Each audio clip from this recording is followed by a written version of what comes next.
Assalamualaikum dan salam sejahtera kepada semua cikgu-cikgu.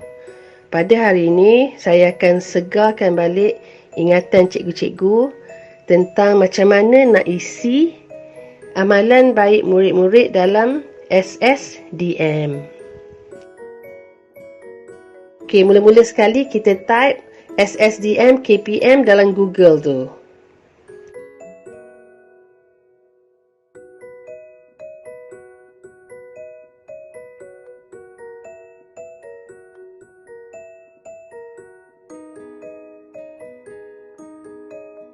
Okey, bila dah keluar, cikgu pilih yang ada tulis ssdm.moi.gov.my.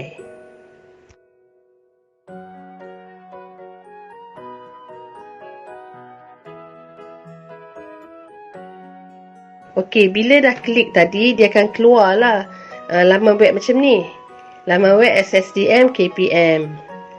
Baik, bila dah keluar macam ni, cikgu sekarang ni boleh masukkan ID dengan password SSDM sekolah masing-masing. Baik, macam sekolah kita, saya akan post maklumat dia dalam grup info rasmi lah. Nanti boleh ambil maklumat kat situ. Dan satu lagi, nak pesan, jangan viralkan maklumat ni pada mana-mana lah. ID dengan password ni, dia kira macam maklumat sulit setiap sekolah.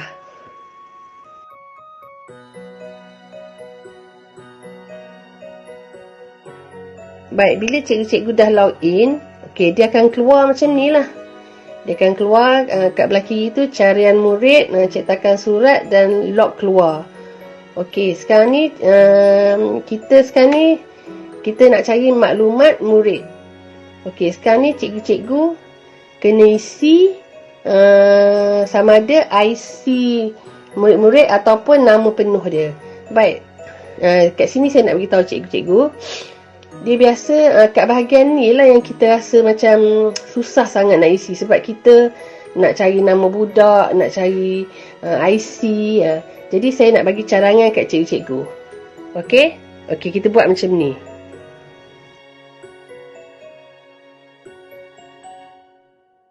Baik, cadangan saya untuk memudahkan cikgu-cikgu buat satu folder dekat desktop cikgu, dekat desktop laptop ataupun komputer cikgu.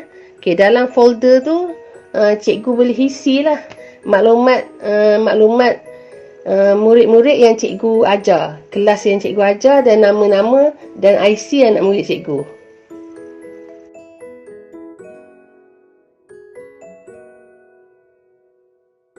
Baik, dalam folder desktop tu nanti, cikgu simpan semua maklumat murid dan nama IC mereka kat dalam folder tu. Macam kalau ada 4 ke 5 buah kelas cikgu ngajar, cikgu isi je nama mereka dengan IC mereka. Okay, kalau tak ada maklumat ni, boleh minta dengan sekolah pentadbir ke ataupun cikgu-cikgu yang biasa dah ada nombor IC dengan nama penuh mereka, budak-budak ni. Jadi bila dah ada maklumat ni, senanglah kita nak copy nanti dan kita paste terus nombor IC mereka dalam sistem tu, nanti senang. Okey?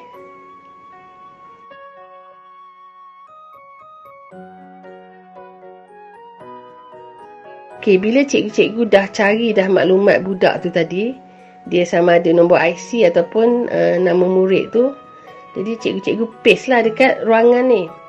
Macam saya cari nombor IC tadi, saya paste dekat atas tu. Okey, lepas tu saya klik cari rekod murid.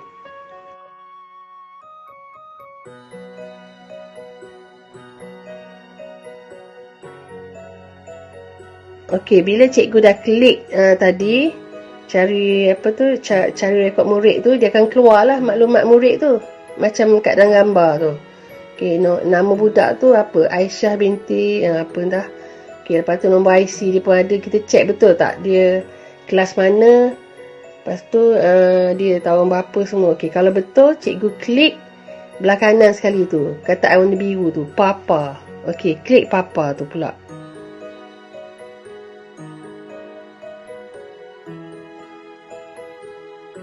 Okey, sekarang ni dia akan keluar macam ni. Lepas cikgu klik papa tadi, dia akan keluar semua maklumat murid tu. Macam ni lah. Nama dia, nombor IC dia, semualah. Nama ayah dia semua. Okey. Cikgu check betul ke tak budak tu. Okey, kalau dah confirm betul, cikgu klik dekat bawah tu. Kat bawah tu ada 3 kotak. Cikgu klik kotak yang belah kanan sekali tu. Ditulis tambah amalan baik. Okey, klik kat situ.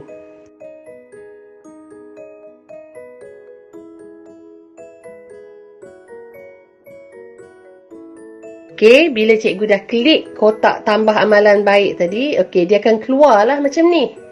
Okey, inilah dia ruangan yang cikgu-cikgu boleh isi maklumat amalan baik pelajar berkenaan. Okey, nama dan IC tu memang dah ada dah. Jadi, kita akan start isi dengan amalan baik tu. Okey, tengok dekat amalan baik tu dulu ya.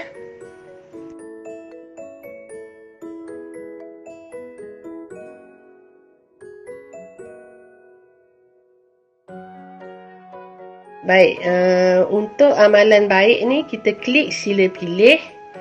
Dan lepas klik sila pilih tu dia akan keluar beberapa kategori tu. Okey, cikgu tengoklah tu. Okey, dia ada tulis menzahirkan mana-mana amalan baik, sukarela membantu guru, dan banyak lagi tu.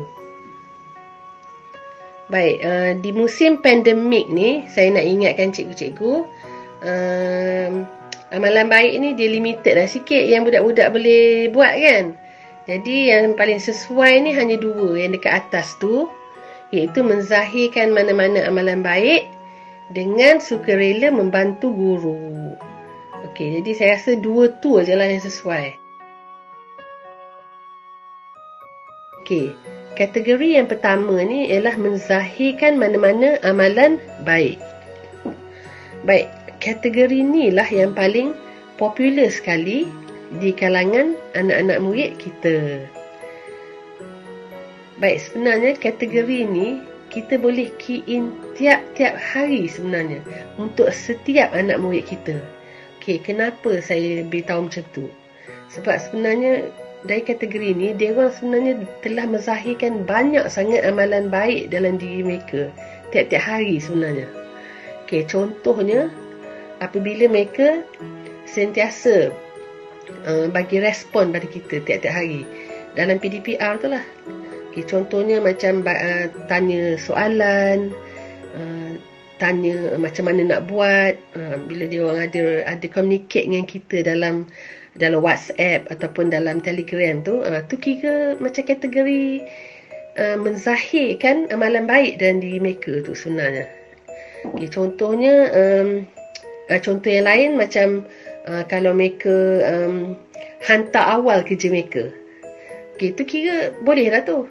Sebab mereka ada inisiatif untuk nak hantar awal kerja mereka. Sebab semata-mata nak suruh kita puji kan. Nak suruh nak dapat pujian dari kita. Okay, walaupun kerja mereka tu banyak salah. Okay. Selain itu kalau mereka ada nak maklumkan kita dalam WhatsApp atau Telegram tentang masalah mereka lah in advance. Contohnya maklum awal-awal tak dapat nak join PDPR sebab tak ada device ataupun line slow ke, tu kira amalan baik lah tu. Baik, bagi kategori sukarela membantu guru tu pula, mungkin kita boleh classifykan mereka ni dari dalam kategori tu bila mereka tolong hubungi kawan mereka. Okay, mungkin ada seorang pelajar ni dah lama lah tak hantar kerja, dah lama tak join PDPR. Okay, cikgu pun tanya kan. Jadi bila ada murid tu yang tolong hubungi budak tu ataupun tolong jawab pada cikgu tu lah, macam tolong terangkan kenapa semua budak tu macam tu. Jadi tu kira dia telah membantu lah tu. Dia telah membantu guru tu untuk mendapatkan maklumat.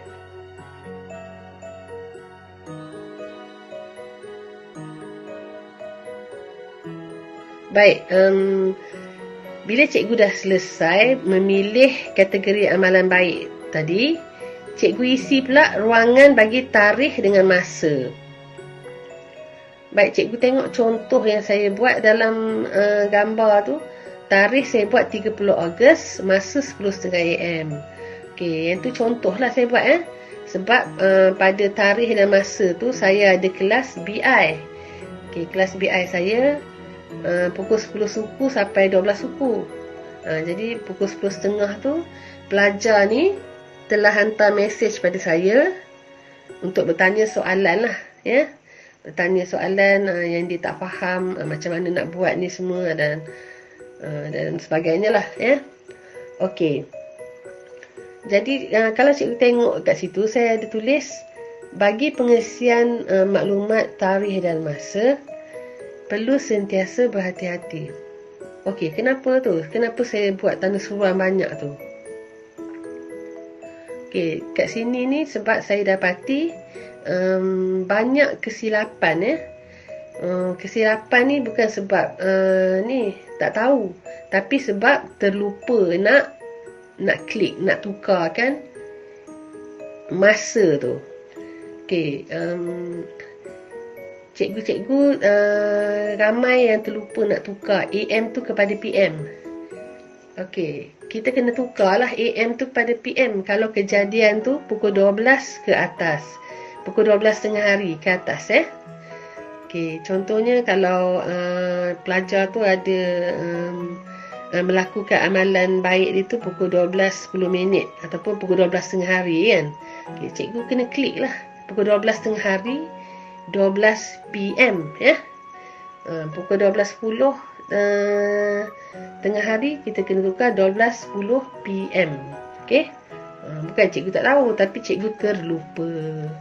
Okey, kalau cikgu tak tukar tu, jadi tak logik pula kejadian tu berlaku pukul 12 AM. 12 AM tu kira 12 tengah malam, Okey cikgu? Okey. So hati-hatilah cikgu, ya. Okey. Baik, selain dari itu, bagi pengisian tarikh pun cikgu jangan tersalahlah isi. Okey, untuk amalan baik ni boleh je kita isi lewat dari tarikh tu. Contohnya macam kita baru teringat lah budak tu hari Khamis lepas ke ataupun hari Isnin baru ni ke dia ada buat satu amalan baik lah. Lepas tu cikgu baru nak key in, kan. Lepas tu cikgu ni kira backdated lah. Okay, cikgu isi. Lepas tu cikgu tersalah klik.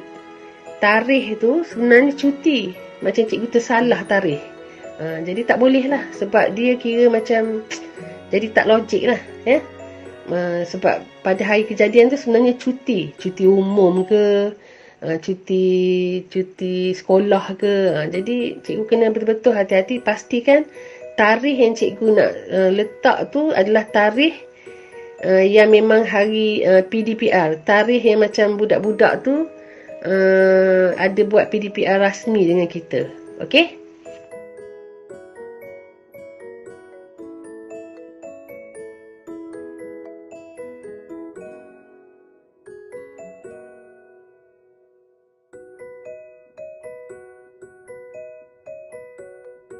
Baik, sekarang ni kita isi pula kategori tempat. Okey, kalau cikgu tengok dalam gambar tu ada dua je pilihan, ya. Satu dalam kawasan sekolah dan satu lagi luar kawasan sekolah. Jadi sekarang ni kita sendiri nampaklah dan tahu bahawa musim pandemik ni kita pilihlah luar kawasan sekolah. Okey, sebab jangan tersalah klik tu dalam kawasan sekolah. Sebab jadi satu kesalahan pula. Kalau kita klik dalam kawasan sekolah, bermaksud macam kita ada mengarahkan budak tu datang ke sekolah pula sekarang ni dalam waktu pandemik ni. Jadi cikgu hati-hati tu, ya. Klik luar kawasan sekolah. Okey.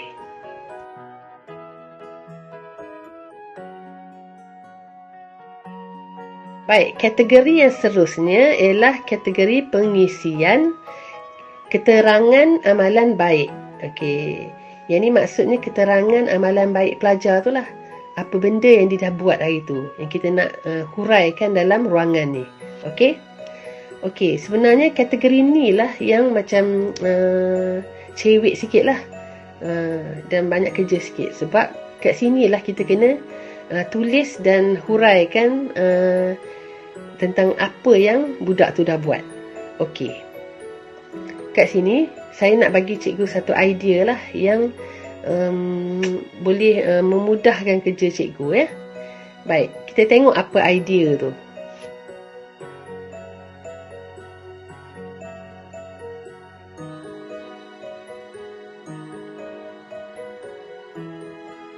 Baik, idea dia ialah sama macam maklumat murid tadi.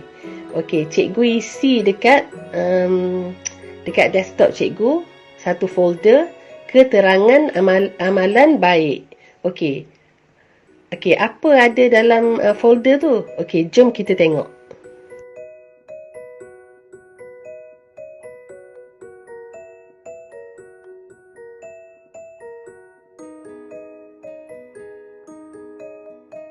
Baik, dalam folder atau file tu, cikgu isilah semua amalan-amalan baik. Cikgu buat ayat tentang kejadian amalan-amalan baik yang murid-murid cikgu buat seumpama tiap-tiap hari. Contohnya, murid telah menghantar mesej kepada guru untuk bertanya soalan-soalan yang mereka tidak faham di dalam kerja sekolah PDPR.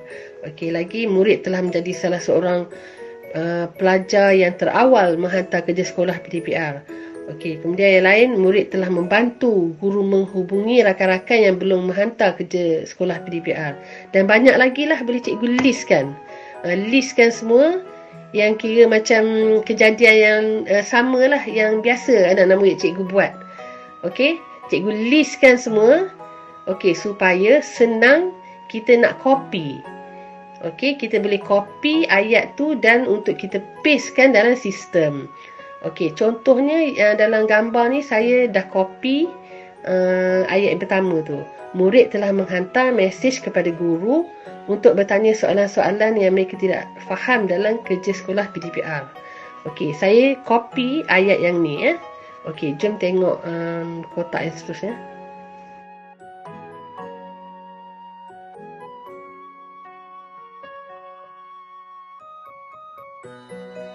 Baik, sekarang ni cikgu tengok dekat ruangan keterangan amalan baik tu. Okey, kalau cikgu tengok kat situ, saya telah pun pastekan maklumat yang saya copy tadi. Saya dah pastekan kat situ tentang keterangan amalan baik pelajar tersebut.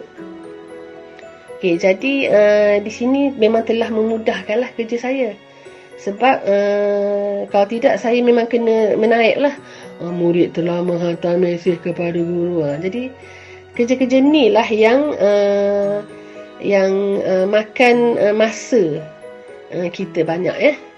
Jadi apa kata kalau ada itulah idea-idea yang memudahkan kita macam ni, kita cubalah untuk buat. Jadi kerja kita akan jadi pantas, laju dan cekap.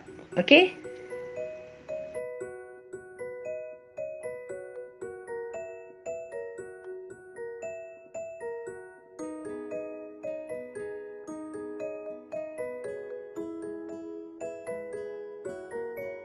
Baik, untuk langkah yang seterusnya, nama guru pelapor.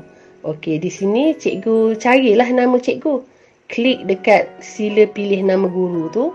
Okey, cikgu pilihlah nama cikgu. Okey.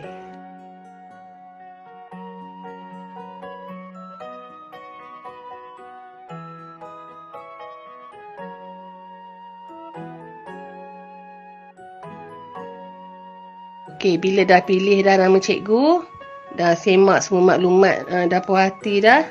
Okey, cikgu tik dekat kotak yang kat bawah tu. Cikgu tik lah. Saya mengesahkan data ini adalah benar. Okey, tik dalam kotak tu sampai dia keluar warna biru. Okey, lepas tu cikgu klik simpan. Okey, dah siap.